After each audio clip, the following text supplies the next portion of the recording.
5, 4, 1.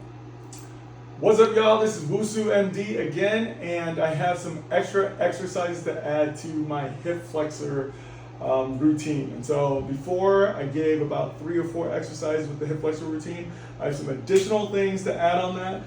Some people don't like to get onto the actual floor in terms of the kneeling down. And so there is a way to do the hurdle stretch without actually getting onto the floor. So if I'm just here against the door, I can do the same thing standing up, where I extend, bring my knee nice and high to the side, up and back down.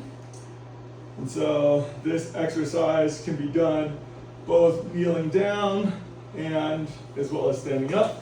Also, something I like to do for myself, I also don't like kneeling down when I'm in the bathroom, and that's when I usually think about doing this exercise while I'm brushing my teeth. So I will actually just straighten my leg and put it to the side. You can actually rotate it fully backwards, but sometimes I'll just do this to ensure that I am working those hip flexors. I got some couple other exercises that will also help with your eccentric strengthening. One is simply doing lunges. So if I do a lunge here, and I really am just trying to keep my weight centered, this is actually an eccentric strengthening and then concentric strengthening of your hip flexor. And so really coming down in the controlled in the lowering phase.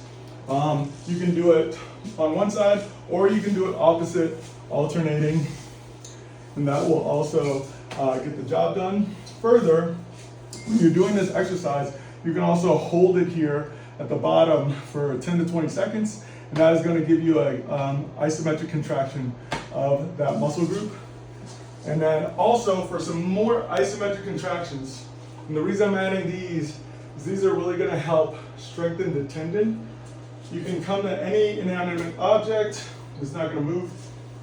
As you do a hip flexor, raise your hip flexor up, balancing on the contralateral side, and I'm going to extend my knee like this, pushing out at submaximal force for 10 to 15 seconds, and then you can take a break, get back up, do it again. I'm extending, basically I'm not moving anywhere, but I'm increasing my force from 30%, 50% to 80%, and then relaxing. You can repeat that times 3. Another one that you can do, so that is doing this isometric exercise with my hip flexor in the flex position. I'll do the same thing with my hip flexor in an extended position. So here, I'm gonna lunge low. What I'm trying to do is I'm trying to drive my knee into the chair as if I'm driving down towards the ground. So from this position, I'm going to do the same thing. I'm contracting my knee down towards the ground, and it is putting this hip flexor tendons from my quad as well as my iliopsoas, my tensor fasciolata on tension for 15 seconds, relax, and then you can repeat that. So those are the additions to the exercises that I did before for the hip flexor. You can check out both links. They should be linked together, and we'll go from there. Good to see you. Thank you a lot. Bye-bye.